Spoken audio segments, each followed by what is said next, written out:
ils ont pris des balayettes, des coups de couteau, des coups de gazeuse et tout. Bonjour et bienvenue sur Bordeaux Replay pour un nouvel épisode de Bordeaux Actu. Cette semaine, on se retrouve ici, cours Victor Hugo. Il y a quelques mètres, il y a eu des incidents intracommunautaires et racistes. On est parti à la rencontre des jeunes qui ont été agressés, mais également des commerçants, pour savoir si Bordeaux est devenu le terreau des guerres intercommunautaires et si c'est toujours l'heure du bien vivre ensemble. C'est parti. J'étais là avec deux de mes amis. On était là le soir tranquille. Il y avait rien. Il y avait quelqu'un qui vient pisser ici. On a des pisse-pas et tout. Ils ont venu 30 personnes. Ils ont dit tapez-le. On a dit non, c'est pas bien, il est bourré. On tape pas le, c'est pas bien.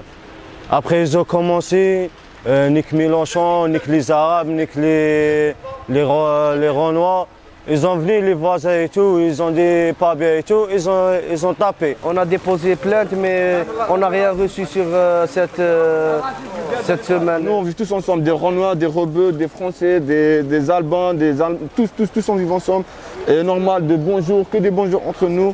Même il n'y a pas de problème ici, il y a zéro des bagarres et tout. Mais c'est juste là, ils nous avons choqués. Tant que vous ne fréquentez pas les autres, vous ne pouvez pas vous entendre en fait.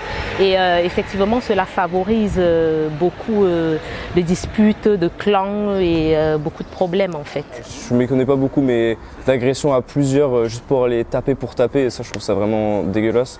Et le fait que ça arrive à Bordeaux, c'est grave contradictoire avec la mentalité que moi je peux avoir dans cette même ville.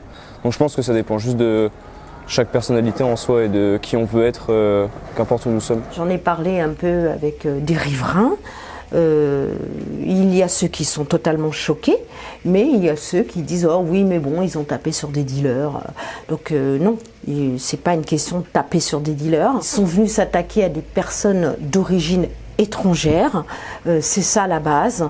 Maintenant, ici, on a un gros problème de mineurs isolés. Il y a bien des choses, des mesures urgentes qui ont été prises pour nos amis maltraités qui subissent la guerre en Ukraine. Alors je ne vois pas pourquoi nos petits qui sont là depuis des années dans la rue n'ont pas le même soin, la même attention et la même exigence pour qu'ils puissent avoir un avenir meilleur.